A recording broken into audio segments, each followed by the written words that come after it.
This week I'm doing a quick update on projects. Not that there's been much going on with them, as other things have been taking priority, including non-car related projects, as is often the case. We were going to sell the Magnum SE to the sister-in-law, but instead we sold her the Ranger. Not only did she want a pickup, but we needed one with a full-length bed anyway, as we had been using the Malibu to haul anything of real length, meaning lumber. But the Magnum SE is gone, as we sold it to a kid as his first vehicle. Hopefully he's still enjoying it. Although I did pick up another RT as a parts car, which may come in handy sooner than I'd like, as there seems to be some noise coming from the rear end of our daily driver. To replace the Ranger, we picked up a '94 Dodge Ram. It was a regular cab, because we were buying it to use as a truck, not as a crummy, and certainly not as a family car. It is a long bed, as that is the primary reason for getting a different truck. Also four-wheel drive, not really for winter driving, but because we occasionally like to play in the mud and hills. Although the last time we did that, we also used the Malibu.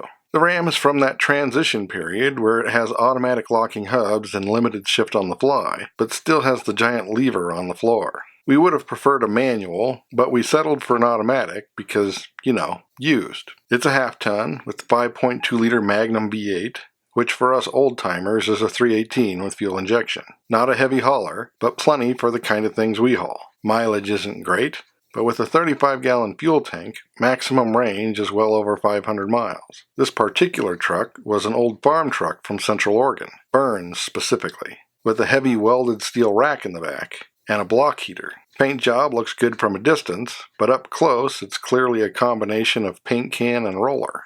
And according to the oil change sticker, it had gone less than 1,000 miles since its last oil change, more than 8 years ago.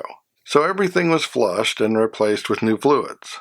We also dealt with some fluid leaks, valve covers, transfer case and such, and had the air conditioning recharged. But at least the tires seem to be new. I've owned the 2 previous generations of Dodge trucks, and I can see why people thought this version was such an upgrade. Our big complaint with it, however, is the height, and it is the stock height. The body is up high, but without any real ground clearance advantage, like most modern trucks. It would make it easy to put taller tires on it, if not for the exhaust location. But it makes the bed almost inaccessible, and it was hard to get in and out of the cab, a point proven by the wear on the sides of the seats. So I put Nerf bars on it, which helped with entry and exit, but not bed access. So the Ram was sold to the brother-in-law, and we picked up a beat-up '93 Dakota for $1,000. Also a regular cab, with an 8-foot bed and 4-wheel drive, but with a 5-speed. The 3.9-liter V6 seemed to have a narrow power band with nothing on the top end, but replacing the clogged catalytic converter helped resolve most of that. Overall, it is much more user-friendly, both the bed and the cab, although it is smaller inside than I would have thought for a so-called mid-sized truck. And it has an aftermarket Pioneer stereo and CD player, which appears to be nearly as old as the truck itself. The driver's door was blue and white and dented in, so I popped out the dent and rattle-canned it black, and rekeyed it as the ignition switch was broken anyway. The spare tire bracket cable was broken, and a trip to the scrapyard suggested that this was a common issue, but I managed to find a complete functional one, so I could get the spare tire out of the bed.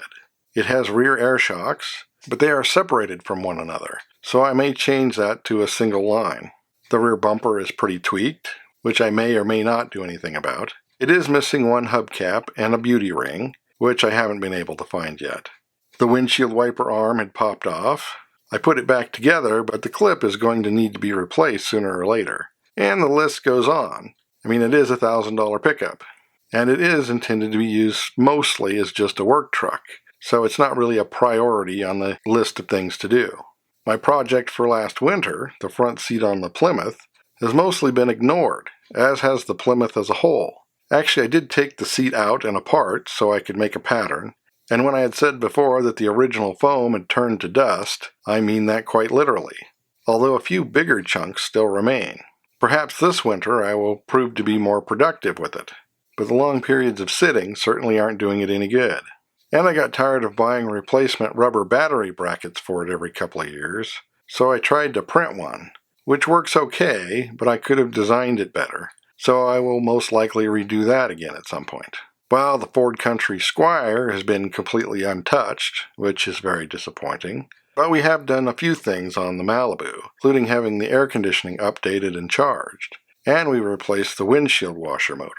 Minor issues, but we tend to road trip this car, so those trips going forward will be that much better. As I said, there hasn't been a whole lot of progress this year, but here's hoping to get more done next year. As always, thanks for watching. Don't forget to comment below and like and subscribe.